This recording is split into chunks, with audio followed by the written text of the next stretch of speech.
Bagamat na mamayang hapon pa nga yung public viewing nitong finale announcement ng American Idol, ay marami na excited dito sa Samal dito nga sa pagpasok ni Jessica Sanchez sa final o finale ng American Idol Season 11. At isa rito ay kamag-anak mismo nitong si Jessica Sanchez at si Ernesto Medina Esconde. Paano niyo po nalaman na pumasok na itong inyong kaanak sa finale ng American Idol? Kagabi kasi ako kanina, nanood kami sa TV.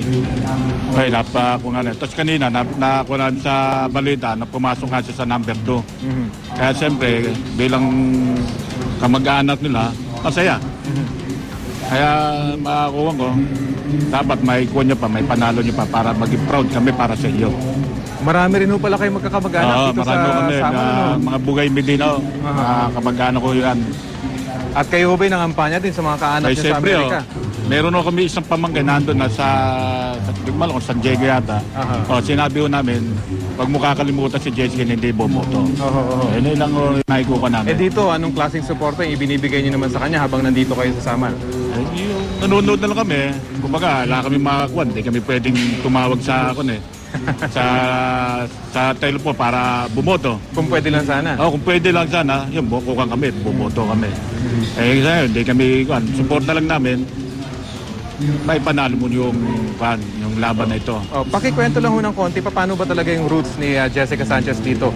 Yung kanyang ina ay pinanganak dito, pero mga 2-3 taong gulang lang, umalis na siya papuntang Amerika. At taga saan ba talaga sila dito sa Bataan? Yung lolo nila, yung lolo ni Jessica, bali pinsang buko. Tapos yung mga nanay nila Jessica, dito mo pinanganak yan, umalis ko sila mga bata. Mula noon, di pa sila nauwi.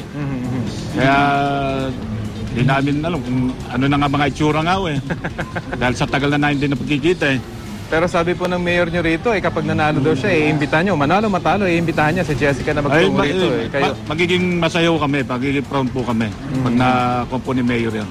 Eto ba, may malaking reunion na bang pinaplano ang pamilya Medina at Bugay? Dahil ito, pinasikat na ni Jessica, yung inyong kaanak.